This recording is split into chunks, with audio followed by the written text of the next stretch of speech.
10만 성도를 섬겼던 그리고 은퇴한 명성교회 김삼은 목사님이 있습니다. 어떤 분들은 또 그분에 대해서 비난하는 사람도 있죠. 그렇지만 저는 사람은 다 장단점이 있으니까요. 그러나 또 배우고 싶은 부분도 목회자로서 없지 않습니다. 김삼은 목사님이 처음에 얼마나 설교를 못했는지 그 교회에서 쫓아내려고 애를 썼습니다. 그래도 김 목사님 안 나가겠다 그러니까 한 장로님이 칼을 들고 죽이겠다고 협박했습니다.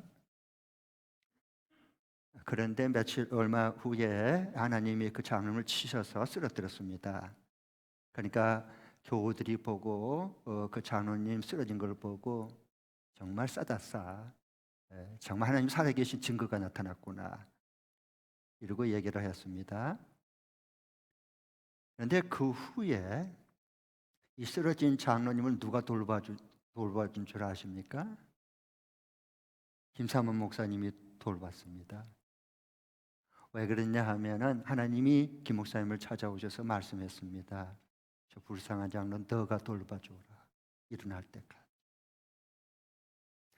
믿음의 갈등이 일어나죠. 자기를 칼로 죽이겠다고 쫓아내겠다고 그런 장로님을 하나님은 찾아오셔서 긍휼히 여기고 끝까지 돌봐줘라. 여러분 받아들일 수 있겠어요? 믿음의 갈등을 겪다가 하나님 제가 순종하겠습니다. 그래서 정말 주님의 사랑으로 끝까지 긍휼히 여기면서 돌봐줬습니다. 어려운 순종이죠. 그 후 어떤 일이 벌어졌을까요? 마음을 순종하고 싶은데 그 장로님 막상 보면 마음이 확 돌아지고 다치는 거예요. 사람이니까. 그러니까 그 후부터 하나님 앞에 엎드려 기도하기 시작했습니다. 그때 하나님의 영이 임했어요. 그래서 그를 주님의 마음으로 더 불쌍히 여겨서 섬겼고 하나님은 그것을 보고 그 후에 그 교회에 계속해서 귀한 영혼들을 보내주시고 붙여주셨습니다. 지금은 전 세계적으로 코로나가 잠잠하다가 더 확산이 되고 있습니다. 우리나라도 예외는 아닙니다. 지금 코로나가 발병한 지 만 1년 정도 됐어요. 그런데 사망한 코로나로 죽은 사람들이 150만 명입니다. 세계적으로. 놀라지도 않네요. 150만 명이 죽었어요. 그리고 코로나 감염 중에 있는 사람은 지금까지 누적 환자를 보면 6,500만 명입니다. 우리나라의 남한의 총 인구보다도 더 많은 사람 전세적으로 코로나로 감염 중에 곤란을 겪고 있습니다. 우리 개인도 마찬가지입니다. 예수 믿는 우리들은 특별히 코로나 상황 속에서 어린이집이나 회사에 이제 또 이렇게 근무를 하신 분들은 또 어려움이 좀 있을 겁니다. 왜 그러냐 하면 매주 월요일마다 당신 그리스도 예수 믿는 사람이잖아. 어제 교회 갔어 안 갔어? 예배 드렸어 안 갔어? 가기만 가면 콱콱 이러니까 참 이런 분들은 쉽지 않습니다. 매주 믿음의 갈등이 일어나죠. 온라인 예배로 그냥 드릴까? 이렇게 매주 드리다 보니까 자꾸 마음이 해이가 되는 거예요. 대면 예배를 드리고 싶은데 와서 드리고 난 다음에 또 회사에 가서 거짓말을 해야 되나 안 갔다고? 참 이게 쉽지를 않아요, 여러분. 네. 그래서 오늘 온라인 예배 이제 들으신 분도 있을 겁니다. 왜 온라인 예배를 드리나요? 물론 자기가 몸이 불편하거나 열이 있거나 또 기저 환자이거나 이런 분들 외국에 또 해외 또 출장을 다녀왔다거나 이런 분들은 당연히 온라인 예배 드려야 돼요. 왜? 본인을 위해서도 그렇지만은 우리 교우 공동체가 감염되지 않도록 행해나 그런 사랑하는 마음, 주님을 사랑하고 교회를 사랑하는 마음으로 온라인 예배 당연히 드려야죠. 몸이 약하신 분들, 이런 분들, 연로하신 분들. 그러나 젊으면서 아무 몸도 건강에 이상이 없으면서도 온라인 예배를 드린다면 왜 그렇게 드리죠? 그게 왜 주님을 사랑하는 증거가 되는 거죠? 우리가 대면 예배를 드리면 왜 대면 예배를 드려야 되고, 반면에 온라인 예배를 드린다면 왜 온라인 예배를 드린지, 그게 왜 주님을 사랑하는 증거로 나타날 수 있는지, 주님을 사랑하기 때문에 온라인 예배 드려야 되고 주님을 사랑하기 때문에 우리가 대면 예배를 드리거든요.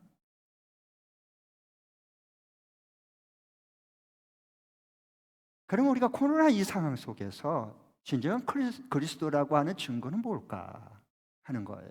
그리고 이 코로나를 통해서 항상 하나님은 사건, 하나님의 확성기, 메시지거든요.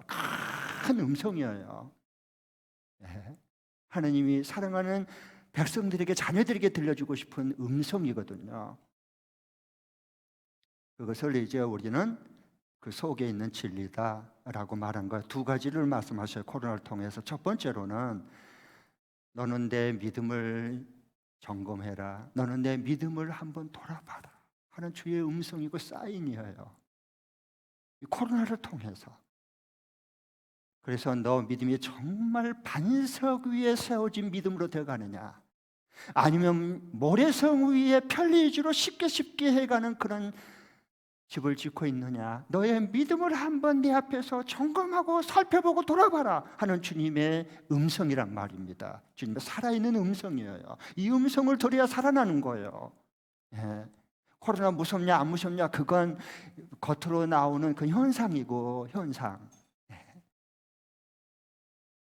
물론 코로나는 일반 해산 학교보다 몇 배로 더 철저하게 우리 교회는 방역하고 있어요. 또 우리 모두가 다 개인이 그렇게 방역 수칙을 철저하게 지켜야 돼요. 당연히 그리스도인들 그렇게 해야죠. 예. 그다음에 두 번째 주님이 주신 음성은 너는 돌이키라는 거예요. 반석 위에 지은 집을 지금부터 지으라는 주의 음성이죠. 아니, 기회를 준 거예요, 이 코로나는요. 하나님의 재앙과 진노와 더불어서 또 한 면에는 하나님이 긍휼을 베푸시는 돌이키라고 하는 기회와 은총을 베푸는 게 코로나 사건이에요. 예. 어떤 사람에게 재앙이지만 어떤 사람은 구원의 시작이에요. 예. 아멘. 예. 그동안에 우리가 코로나 이게 벌써 우리 대한민국도 만 10개월이 지났어요. 이제는 적응 다 해야 돼요. 1, 2개월째야 뭐 당황하고 무섭고 숨고 그거 통해요. 그럴 수 있어요. 당연히. 10개월이 벌써 무려 시간이 지났잖아요. 그럼 벌써 이걸 코로나를 적응하고 극복해내는 사람이 돼야죠. 교회는. 그게 살아있는 교회죠. 그리스도인이고. 그동안에 우리가 돌아보면 얼마나 쓸데없는 것에 분주했는지 몰라요. 너무 바빠. 하나님 만날 시간도 없고요, 하나님의 음성을 들을 시간조차 없이 그냥 바빴어요. 세월을 너무 많이 잃어버린 거예요. 내 목숨을 걸 만큼 그곳이 바쁘지 않았어요, 우리가. 그리고 쓸데없는 말을 너무 많이 했어요. 정말 쓸데없는 말. 그러니까 하나님이 우리 기회를 줬잖아요. 마스크로 다 씌워버렸잖아요. 말 좀 그만하고 좀 들어야 산다 너. 내 음성을 좀 들어라. 왜? 입 막아야 귀가 열리는 거예요. 입이 열려버리면, 먼저 열리면 귀 안 열립니다. 여러분, 우리가 애들은 말할 때 3살 되면요, 3살 까네. 그리고 말을 그렇게 잘해요, 3살 되면. 그러나 귀 듣는 것은 30년이 돼도 경청하기가 어려워요. 우리가 신앙인이 되려면 하나님의 음성을 귀를 기울여 들을 수 있어야 돼요. 그래야 말이 나오는 거야. 무슨 말이? 듣는 그 하나님의 말씀이 나오는 거예요. 살리는 말씀이, 복음이 나오는 거예요. 그때부터 하나님의 음성을 듣지 못한 나의 말은 다 죽이는 말이야. 가라지 같은 씨 뿌리는 거예요. 그거 아무 소용없어.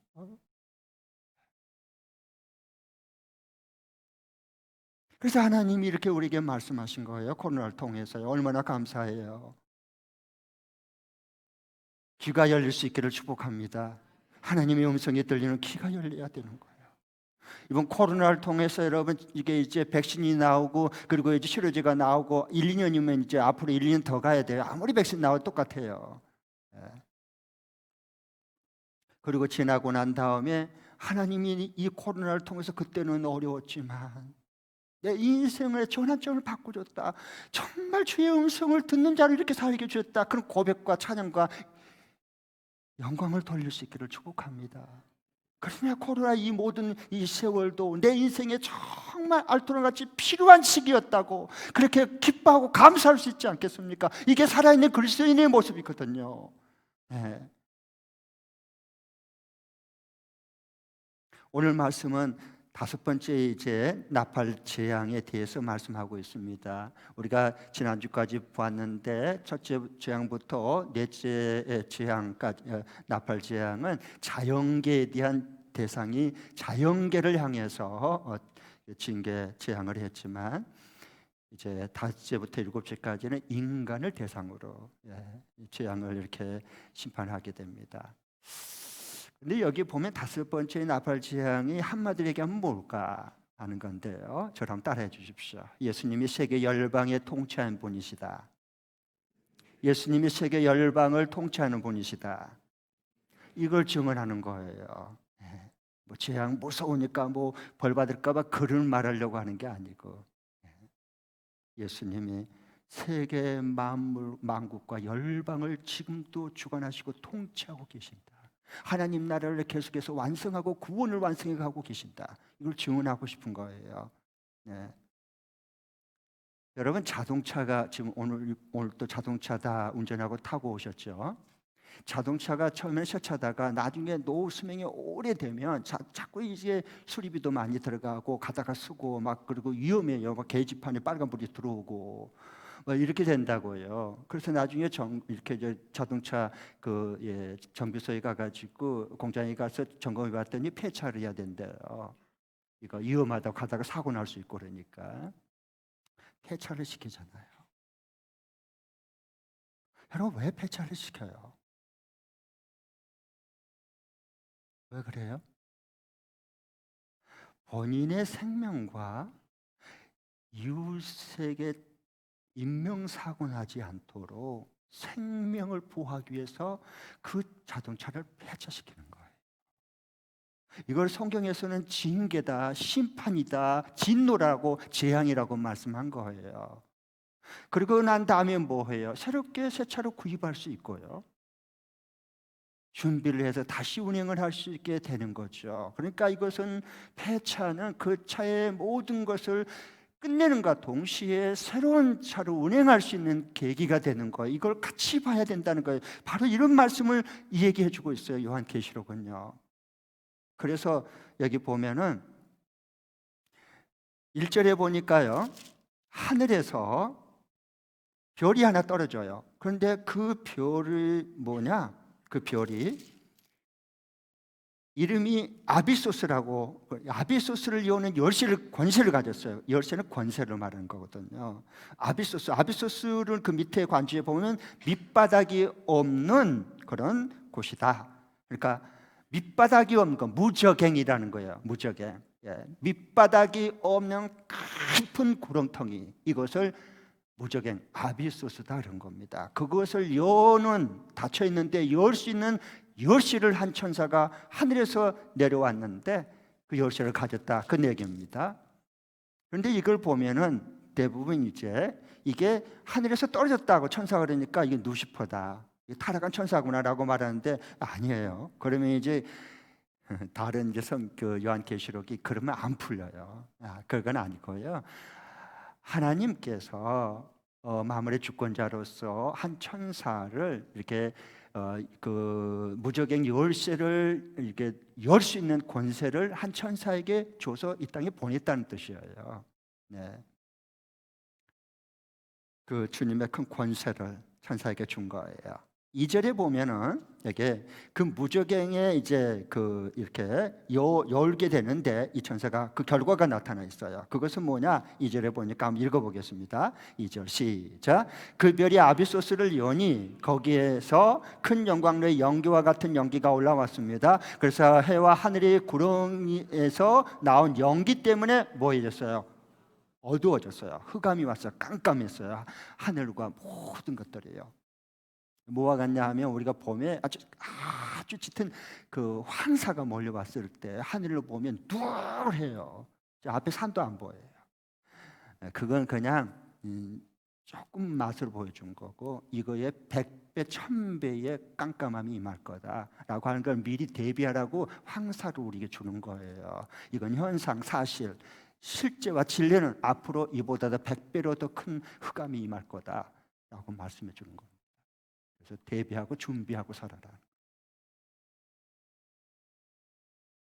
황사가 오면 문 밖 출입을 못해요. 창문 다 닫아야 돼요. 답답해도 마스크 써야 되고요. 나중에 갔다 오면 눈이 그냥 깔깔해요. 눈동자가.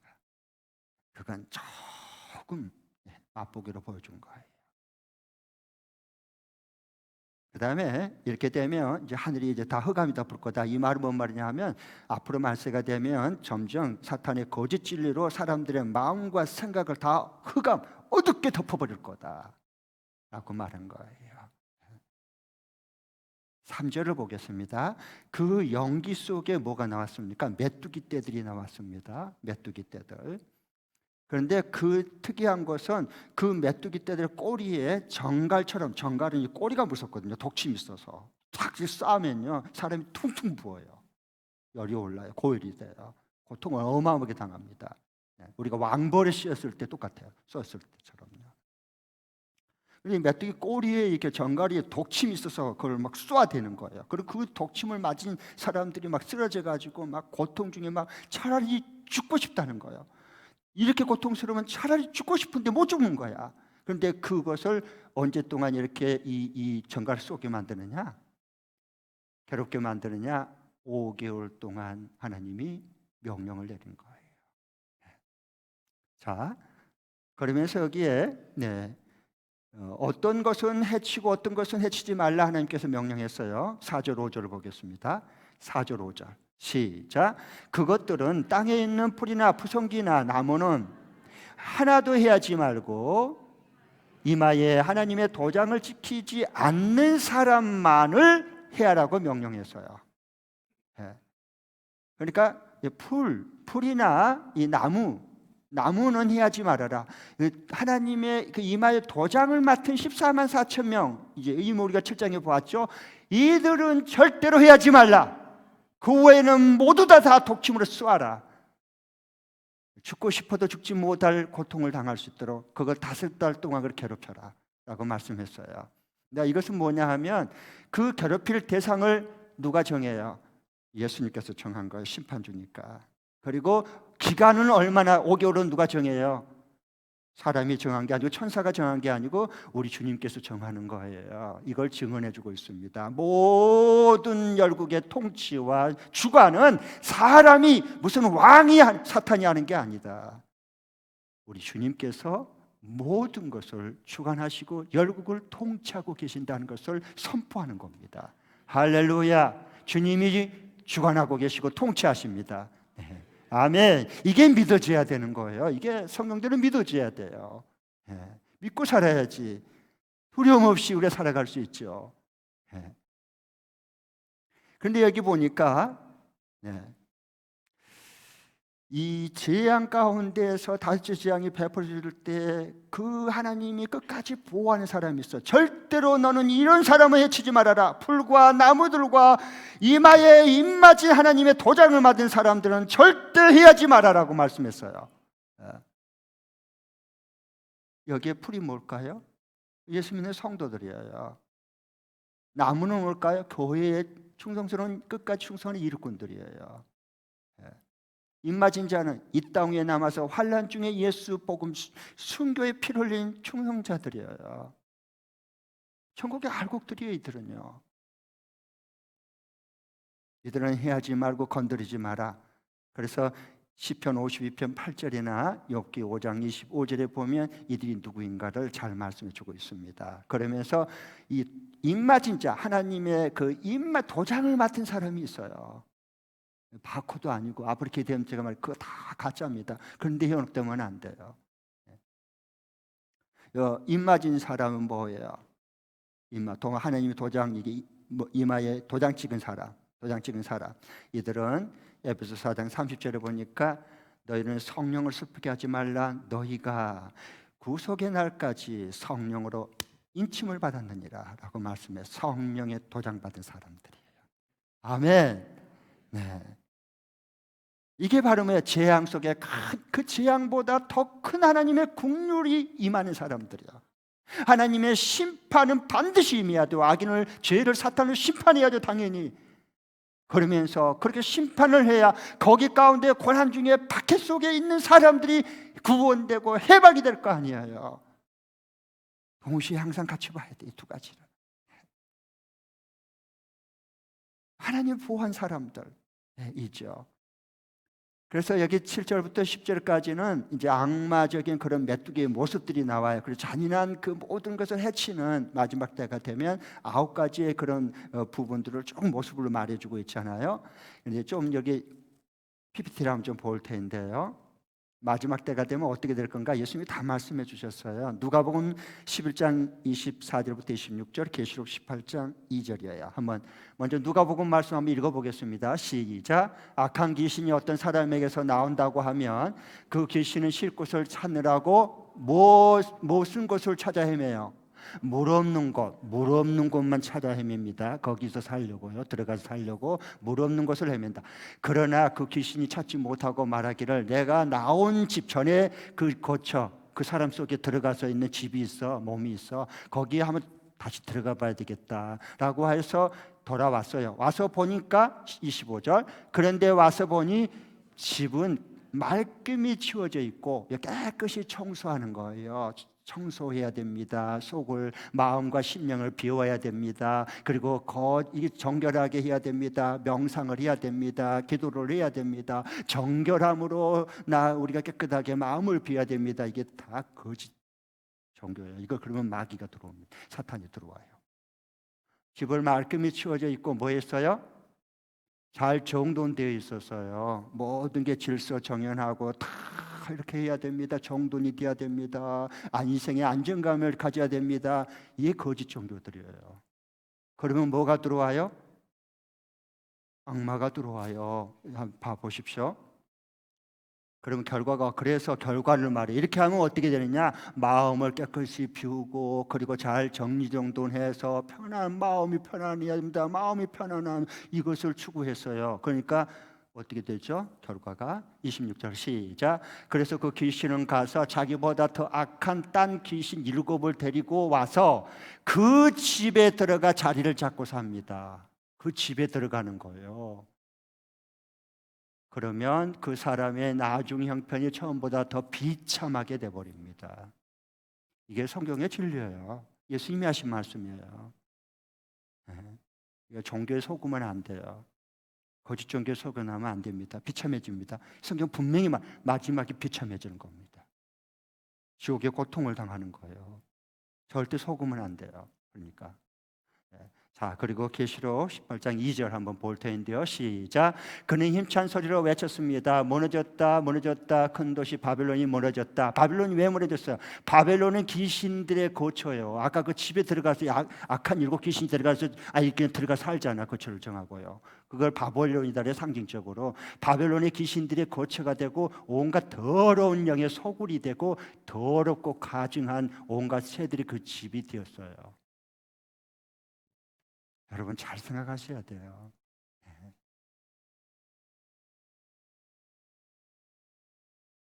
이 귀신이 나와서 7 귀신을 데리고 왜 들어갔어요? 물 없는 곳을 찾아다니는 거예요. 물이 뭐냐?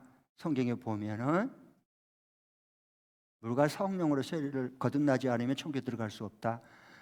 물 곧 성령이에요. 성령이 없는 곳에 들어가는 거야, 귀신은. 오늘날도 똑같아요. 성령이 없는 사람, 마음을 비워야 되겠다. 그리고 잘 정돈하고 마음의 편안함을 가지고 살아야 된다. 편안함을 가지고 살아야 된다. 마음의 평안함이 있어야 된다. 이런 거짓 진리 이렇게 하면은요, 따라가면요, 물이 없는 곳이 돼요. 하나님의 영이 없는 곳이 되는 거예요. 그러면 불러들어 귀신들이 들어와 살도록 그렇게 되는 겁니다. 그래서 종교는 무서운 거예요. 종교 생활하면 안 돼요. 그래서 여기 보면은 물 없는 곳만 찾아다녀요. 성령 하나님의 영이 없는 곳만 찾아다녀요. 왜 그럴까요? 왜 그런 줄 아세요? 너희가 하나님의 성령을 힘입어 귀신을 쫓아낸 것은 이미 하나님 나라가 너희 가운데 임하였느니라. 하나님의 영이 임한 곳에는 귀신이 얼씬도 못하는 거예요. 한 길로 왔다 일곱 길로 떠나가는 거 도망쳐요. 들어올 수가 없어요. 그러나 물이 성령이 없는 곳은 그게 교회든 가정교회든 사람이든 어느 집단이든 다 들어와. 왜? 아직 더러운 영들이 들어와서 거기에 거처를 잡는 거예요. 그래서 사람들이 변질되고 교회가 타락하고 멀쩡한 사람이 미치는 거예요. 조현병으로, 정신분열증 환자로. 그러니까 여러분, 왜 교회가 마지막 때에 이렇게 쉽게 변질될까? 왜 성도들이 왜 이렇게 타락할까? 왜? 이상하잖아요. 간단해요. 성령이 떠나고 거기에 물이 없어요. 성령이 없어요. 그러면은 귀신이 그 안에 얼씨가하고 그냥 여기서 우리 들어가 살자. 여기가 제일 우리 살기 좋은 곳이네. 그리고 막 들어오는 거야. 그러면 타락, 변질 순식간에 다 돼버려요. 그렇게 유명한 사람들, 크리스찬들도요, 지도자들도요, 타락한 거 보세요. 물질과 이성에 타락한 거 보세요. 그 악한 영이 들어와 버리고 음란의 영이 들어오면요, 순식간에 어두워져 버려요. 깜깜함이 임해버린 거예요. 거짓 진리가 이미, 탐욕이, 우상 숭배가 이미 자리를 잡아버린 겁니다.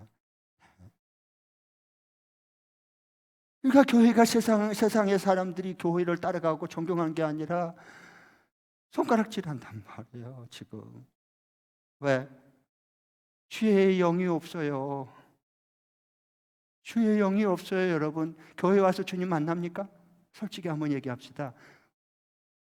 주의 영이 있다면 내가 가정교회 와서 하나님의 임재를 경험하고 예배를 드릴 때 하나님 만나고 우리가 주님 보내심 받아 가는 거예요. 그걸 생각하셔야 돼요.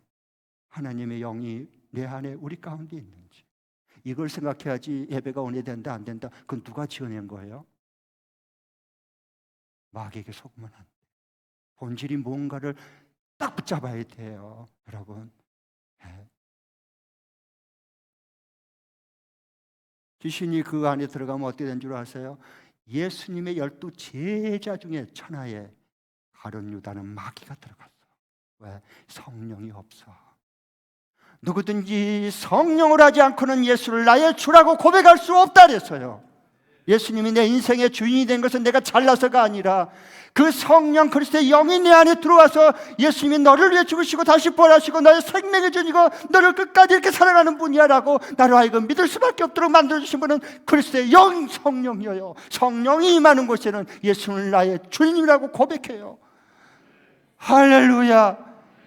그 성령이 없는데 어떻게 예수님을 나의 주님으로 믿고 나의 왕으로 통치 안 받고 인도 안 받고 살아갈 수 있겠어요?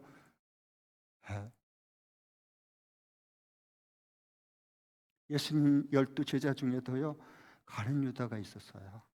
사탄에게 사로잡힌. 그래서 계속 사탄이 뒤에서 조종한 대로 행동해버려요. 그 자기 행동 아니에요. 성령이 충만하고 지혜와 믿음이 충만한 초대교회 7 집사 중에서도 니골라당 이 사탄에 물들어버리고 타락한 안수 집사 한 명이 나왔어. 7명 중에도.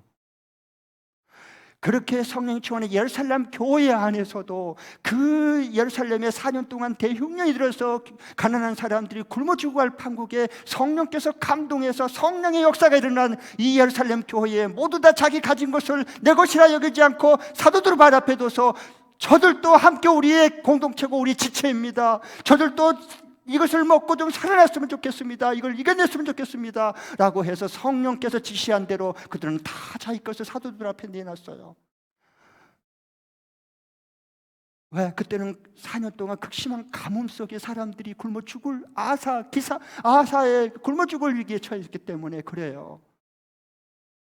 성령께서 역사하셨어요. 그런데 그 중에 아나니아 삽비라, 사탄의 거짓 영에 사로잡힌 아나니아 삽비라 부부가 있었어요. 한날에 죽었습니다.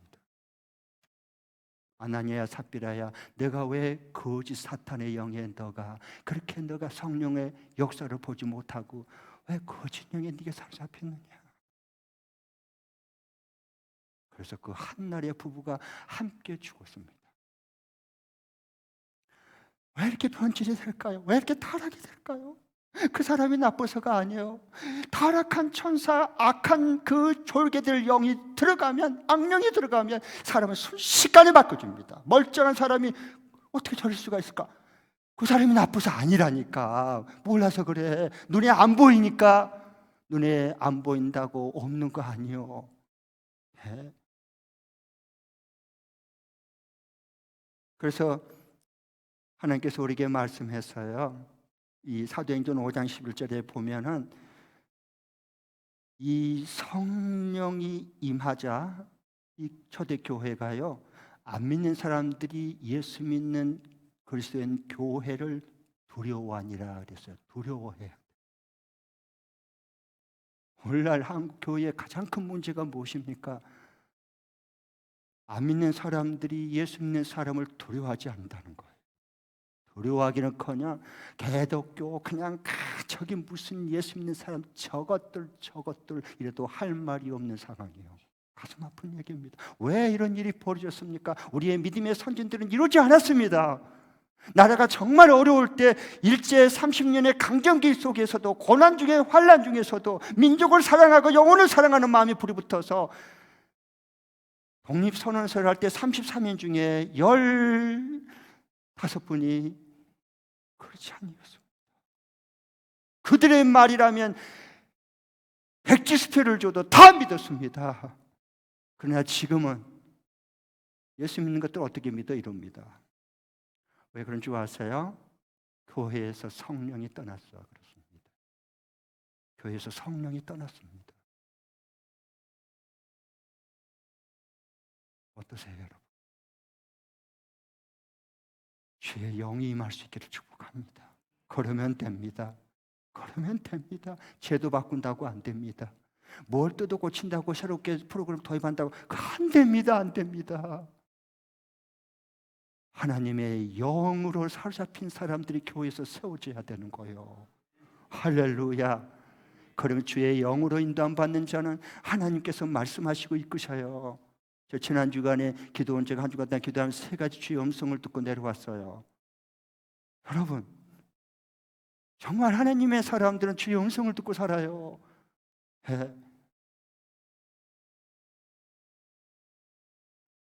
에스겔 골짜기에 마른 뼈들이 있었는데요, 에스겔 선지자에게 하나님께서 물어요. 인자야, 너 저 마른 뼈들이 살아나겠느냐? 죽은 뼈들이 살아나겠느냐? 주님이 아십니다. 그렇지, 그렇고 말고 너는 대언해라. 나를 대신해서 이 마른 뼈들에게 하나님의 생기가 너희 속에 들어가서 너를 일어날지어다 살아날지어다. 대언했을 때요, 마른 뼈들이요 살아났어. 이들이 누군 줄 아느냐? 나의 백성들이다. 신약으로 말하면 나의 교회다. 나의 교회. 교회가 다 마른 뼈가 됐다. 죽은 뼈가 됐다. 하나님의 생기 성령을 임하면 저들이 다시 살아날 거다. 일어날 거다. 그리스도의 큰 군사가 될 거다 라고 말씀했어요. 환상을 보아야 돼요. 그런 환상이 있어야 돼요. 이 시대는요, 사탄에게 점령될 때 교회 안에 나타나는 현상, 내가 사탄에게 점령이 돼버리면 나도 모르는 사이에 내가 어떤 현상이 내 삶 가운데 일어나느냐, 간단합니다. 이거 PPT 한번 띄워주십시오. 로마서 1장 18절부터 22절에 보면 하나님께서 미리 다 우리를 사랑하고 아끼셔서 교회를 피로 값주고 산 교회이기 때문에, 예수님의 피로 값주고 산 교회예요. 교회 저와 여러분이요. 다 말씀해 주셔요. 왜? 사랑하고 아끼니까. 교회가 사탄에 점령돼 버리면, 교회가 사탄에게 이렇게 이미 잡혀버리면 그리스도인들이 어떤 현상들이 나타나는가 이렇게 말해요. 한번 읽어보겠습니다. 시작. 하나님의 진노가 불의한 행동으로 진리를 가로막는 사람들의 온갖 불경건함과 불의함을 겨냥하여 하늘로부터 나타납니다. 요 하나님의 진노가 불의한 행동으로 진리, 예수님을 가로막아 버려요. 천국 복음, 구원의 복음, 영생의 복음을 가로막는 거예요. 못 전하도록. 그러면은 19절 시작. 하나님을 알만한 일이 사람에게 환히 드러나 있습니다. 하나님께서는 그들을 환히 드러내 주셨습니다. 하나님을 알만한 거, 하나님이 진짜 계실 수밖에 없네. 다 알아요. 다 알아요. 안 믿는 사람도 다 알아요. 그 다음에 20절 시작. 이 세상 창조 때부터 하나님 보이지 않는 속성 곧 그분의 영원하신 능력과 신성은 사람이 그의 지으신 만물을 보고서 깨닫게 되어 있습니다. 다 깨달아요. 다 알아요. 우주 한번 은하계만 봐도 다 알아요. 하나님이 지으지 않으면 될 수 없다는 걸. 뭐 뻥 터져서 무슨 지구가 형성이 됐고 아메바부터 인간이 진화가 됐다고? 그런 뻥이 어디가 있어요? 그걸 믿으라고? 그러므로 사람들은 핑계 댈 수가 없어요. 21절. 사람들은 하나님을 알면서도 하나님을 알아요. 이거 다 하나님 알고 있어요. 하나님을 하나님으로 영화롭게 해드리거나 감사를 드리기는커녕 오히려 생각이 허망해져서 그들의 지각 없는 마음에 어두워져 버렸어요. 깜깜해져 버렸어요. 진리를 몰라요. 그러니까 여러분, 이게 뭐예요? 하나님의 영이 떠나고 사탄의 영이 사로잡으면 그 교회든지 그 그리스도인이든지 그 가정교회든지 어떤 현상이 일어날까요? 하나님은 알아요. 하나님을 예배하지 않아요. 하나님은 얼마든지 알고 있어요. 그런데 머리와 알아요. 그러나 예배하지 않아요. 그 앞에 부복하지 않아요. 순종하지 않아요. 하나님의 나라와 뜻을 구하지 않는 거예요. 그냥 건성으로 다 하는 거예요. 해야 되니까 하는 거고. 끝난 재미밖에 없어. 그러니까 끝났다 이제. 목장모임 끝났다. 귀찮은데 그냥 오늘 쉬고 싶었는데 그런 기쁨밖에 없어. 하나님의 영이 떠난 증거예요. 사탄이 이미 그를 장악하고 있는 거예요. 하나님을 다 알아요. 그런데 하나님을 경배하고 예배하지 않아. 지금 그런 시대가 와버렸다는 거예요.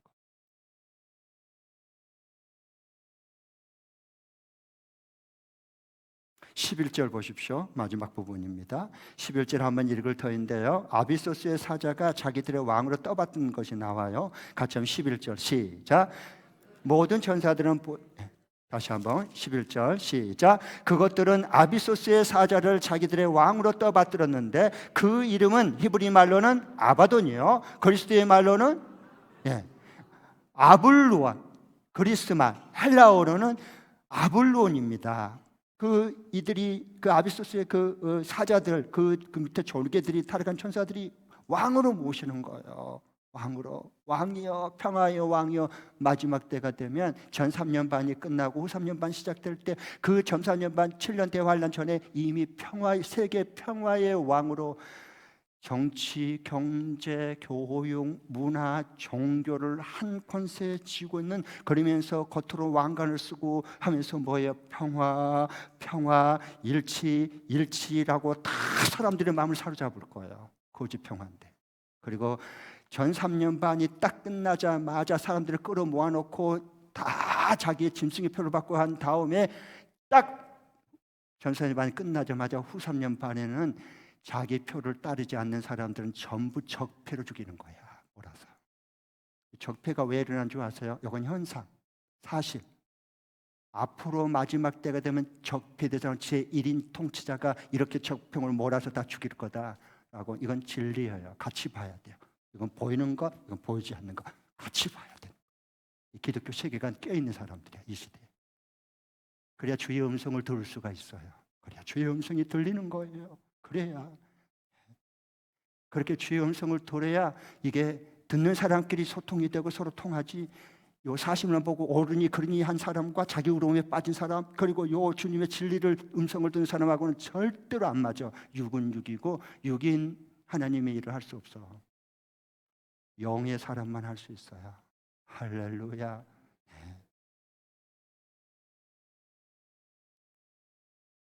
그래서 여기 보니까요. 그래서 마지막 때에 이 아비소스의 그 사자들, 천사들이, 타락한 자들이, 악령들이 그 왕을 받들어요. 자기 왕으로. 그렇게 해서 마지막 때는 교회를 말살시킵니다. 교회를. 그럴 때 지금 요한계시록을 처음 지금 이것을 맨 처음에 받아 읽은 이 일곱 교회 성도들이 핍박 속에 로마 황제 거부하고 그 다음에 경제 활동을 포기했어요. 길드 조합에서 그에서 빠져 탈퇴했어요. 그러면 거래가 안 돼요. 먹고 살기 힘들어요. 자녀 교육 어려워요. 그렇지만 로마 황제 숭배하는 우상 숭배이기 때문에 로마의 황제가 우리의 주인이 아니라 우리를 위해 죽으시고 살아나신 예수 그리스도만이 내 생명의 주인이고 왕이고 하나님입니다. 이 믿음을 붙들었어요. 여러분, 그 고난 중 환난 중에 있는 사람들, 주님을 사랑하기 때문에 박해를 받은 이들을 향해서 하나님께서 사도 요한을 통해서 요한계시록을 써서 읽게 했어요. 얼마나 소망과 힘이 넘치겠어요. 입맞은 너희들은, 그리고 교회의 귀한 성도들과 이 알곡들과 그 나무들은, 일꾼들은 해하지 말라, 내가 해하지 말라라고 말했다. 그렇게 주님이 지키고 있는 거예요. 할렐루야. 네. 그래서 주님이 만물을 통치하는 중에 있어요. 그 말은 성도들은 하나님이 지키는 거예요. 하나님이 지켜줘야 돼. 하나님이 보호하는 거예요. 네? 자, 예수님께서도 그 전에 자기 사랑하는 제자들에게 이 말씀을 약속을 했어요. PPT 보십시오. 누가복음 4장 12장 4절부터 7절인데요. 제자들이 두려웠거든. 왜? 예수님도 잡아 죽이려고 그러고 예수님 제자들을 자꾸 바리새인들, 종교 타락한 마귀의 자식들이 이 종교인들, 바리새인들, 서기관들이 자꾸 죽이려고 그러고 분위기가 이상해져 가는 거예요. 음산해지는 거예요. 잘못하다 잡혀가서 죽을 것 같아. 겁이 났어요. 두려움에 빠졌어요. 그때 예수님께서 사랑하는 제자들에게 이 말씀 주신 거예요. 자, 같이 한번 읽겠습니다. 4절 시작. 내 친구인 너희에게 내게 말한다. 육신은 죽여도 그 다음에 그 이상의 아무것도 할 수 없는 자들을 두려워하지 말아라. 왜? 제자들이 지금 이들 자기 해봤자 내 육신밖에 못 죽여. 내 영혼을 멸할 수 없어. 이들 두려워하지 말라는 거예요. 저들 두려워하지 마라.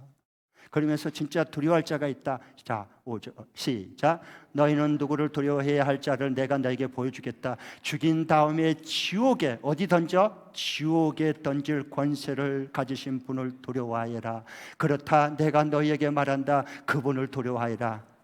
누가 지옥의 권세를 던지 육신과 영혼을 동시에 지옥에 멸할 수 있는 그 주님을 두려워하라는 거예요. 아멘. 사람을 두려워하지 말고 하나님을 두려워하라는 거예요. 하나님을 두려워하는 사람은 사람을 두려워하지 않습니다. 하나님을 두려워하지 않는 사람은 사람을 늘 평생 동안 두려워합니다. 자, 그 다음에 6절 시작. 참새 5마리가 2냥에 팔리지 않느냐. 그러나 그 가운데 하나라도 하나님께서 잊지 않고 계신다. 그러니까 참새, 요 보잘것없는 가장 작은 새 참새, 이거 2냥에 원래 이게 2마리에 1냥인데 4마리야 2냥이 원래 팔렸거든요. 근데 하나 더 물어줘서 5마리 얹어준 거예요. 작으니까 참새. 5마리가 2냥에 팔리지 않느냐. 이 보잘것없는 거 너들도 관심조차 없는데 이들도 하나님이 먹이시고 그러고 잊지 않고 계신다. 참새도 하물면 너희일까 보냐. 참새보다 너희들이 얼마나 하나님 앞에 귀한 줄 아느냐, 얼마나 소중한 줄 아느냐, 그 말씀을 해주고 싶은 거예요. 왜? 자아 정체성을 잃어버렸기 때문에 두려움이 와버렸거든요 지금. 자, 6, 7절 시작. 하나님께서는 너희 머리칼까지도 다 세시고 계신다. 두려워하지 말아라. 너희는 참새보다 귀하니라. 참새도 하나님 허락하지 않으면 죽을 수 없어. 그걸 하나님 지켜주시는 거예요. 하나님께서 너희 머리카락까지도 세신데. 유분유 권사님, 목련님, 머리카락 몇 개예요? 권사님 머리는? 네? 이미진 집사님, 머리카락 몇 개예요? 맨날 빗으면서 어떤 막 이렇게 커트도 하고 파마도 때로는 하고 맨날 이렇게 오늘 또 이렇게 거울 보고 다 빗고 이렇게 있으면 여기 묶고 그리고 지금 나오셨잖아. 그런데 내 머리카락이 몇 개지 하신 분이 있어. 세 보신 분이 일어나 봐요. 이분 돌봐줘야 돼요. 이분 잘 돌봐주셔야 돼. 네. 보통 사람의 이 평균 그 머릿수는요 8만에서 12만이에요. 머릿수가 많으면 12만, 적으면 8만. 그런데 이제 평균 10만 개 정도 돼요. 우리가 머리카락이요. 그런데 이제 이것이 젊은 겨울철 환절기가 되면은 이제 전 탈모 증상이 일어나죠. 그러면 5만 개 이하로 점점 떨어지면 탈모 현상이다 그런 거예요. 머리털까지 여러분, 머리털 세려면 힘들어. 그런데요 머리털 서너 가닥, 한 가닥, 두 가닥, 세 가닥 있는 사람은 금방 쉬기 쉬워. 또 좋은 점도 있어. 머리수가 적은 거. 네. 머리털까지 하나님이 너도 너 머리카락을 세지 않는데 하나님께서 너의 머리카락도 세고 있다. 왜 네가 두려워하느냐? 너도 참새보다도 귀하지 않느냐? 그 하나님을 두려워하라는 거예요. 그런 사람을 두려워하지 않아요. 오늘날 다 하나님을 두려워하는 마음을 잃어버렸잖아요. 네. 대면 예배와 온라인 예배, 부득불 개인적인 차이가 있겠지만요, 대면 예배는 세수하고 다 준비하고 좋은 옷 입고 성책 들고 그리고 미리 와서 기도를 해요. 온라인 예배 3번만 드려보세요. 더 이상 세수도 잘 안 해. 예배 드릴 시간 됐다 와라 그러다 출입 입고 와버려. 부시해가지고. 그리고 하나님 그걸 받으라고 그걸 예배 드렸다고 말할 수 있어요? 하나님 받은 적이 없는데. 하나님은 우리의 외모가 아니라 동기를 보고 중심을 보고 받으신 거예요. 믿음을 보고 받은 거예요. 주님을 사랑하는 마음을 보고 그걸 받고 안 받고를 결정하는 거예요. 물론 온라인 예배 드리지만 부득이하게 드릴 수밖에 없는 분들은 제가 충분히 이해해요. 당연히 그렇게 해야 되는 거예요. 대면 예배 드렸다고 하나님이 다 받으신 것도 아니고 온라인 예배 드렸다고 다 안 받은 것도 아니에요. 잘 생각하셔야 돼요. 주님을 사랑하는 마음에 불이 있느냐, 주의 영으로 충만히 진리와 영으로 하나님께 예배 드리냐 아니냐, 이게 결정하는 거예요. 네. 자, 그럼 마지막 이제 적용 하나 말씀드리겠습니다. 한번 띄워주시겠어요? 이번 주간에 이 말씀 우리 순종 실천 적용하는 거예요. 듣고 은혜 받고 잊어버리면 자기를 속이는 자다 그랬어요. 야고보서 1장에. 그리고 모래성 위에 짓는 거예요. 감동받고 잊어버리고 감동받고 잊어버리고 이건 뭐예요? 다 모래성 찍기 익숙해 가는 거예요. 내 말을 듣고 순종하는 자는 반석 위에 세운 거다. 창소가 나고 홍수가 터져도 무너짐이 심하지 않다. 왜? 내 말씀을 지키고 순종했기 때문이다. 행했기 때문이다. 그래서 적용을 하는 거예요. 같이 한번 읽겠습니다. 시작. 교회만 다니는 썬데이 크리스천이 아니라 진정한 교회가 된다. 다시 한번 시작. 교회만 다니는 썬데이 크리스천이 아니라 진정한 교회가 된다. 교회만 다니지 말고 내가 교회가 돼야 돼요. 살아있는 그리스도의 몸뚱아리 지체로서 움직이는 교회가 되는 거예요. 마지막 시대에 이걸 알곡이다, 제자다, 그리스도의 신부다, 그리고 부활의 첫 열매다 말하는 거예요. 할렐루야.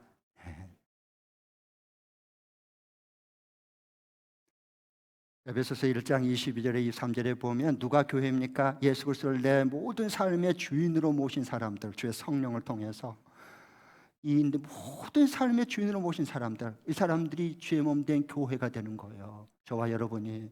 그 사람들은 뭐냐? 언제나 이제부터 달라져요. 왜? 내 주인이 바뀌었으니까. 우리 몸이 머리로 움직입니까? 회의를 해서 머리가 명령하고 지시해서 몸으로 움직입니까? 조금 어려운 질문이나요? 우리가 몸이 모여서 회의해서 의논해가지고 머리로 움직입니까? 아니면 머리에서 먼저 명령하고 지시해서 몸이 움직이는 겁니까? 머리에서 명령하고 그리고 몸으로 움직이는 게 건강한 몸이요. 만일 경우에 반대로 몸이 의논해가지고 머리를 뒤흔들려고 그래요. 이건 정신분열증 환자예요. 정신 나간 사람들이에요. 교회가 잘못하면 성령이 없고 물 없는 곳은요, 이렇게 교회가 인본주의로 빠져가는 거, 타락하고 변절돼 가는 거예요. 세상과 타협해서 짝해서. 조심해야 돼요. 그러니까 중요한 것은 바로 머리는 누구예요? 교회의 머리는 예수님이세요. 그러니까 우리가 성령이 임했냐 안 했냐, 성령이 인도 안 받고 안 했냐, 그걸 뭐 보면 알 수 있냐? 금방 내 자신도 진단할 수 있고 상대방도 금방 알 수 있어요. 분별할 수 있어요. 어떻게 해요? 주의 영이 예수님이 내 머리이시고 우리가 그리스도의 지체라고 하는 것을 정말 성경대로 믿는 사람들은 뭐냐? 무엇을 해도 무엇을 결정해도 주님의 뜻이 뭐지? 주님의 머리에서 명령 한 분 들으신 분 한번 얘기해 보십시오. 하나님 뜻이 무엇이라고 말씀했습니까? 이건 주의 영이 임하는 사람들이에요. 속일 수 없어요. 기도하겠습니다. 자, 주님께서 우리 주신 말씀, 찬양단 준비해 주시고요. 같이 우리 기도하겠습니다. 하나님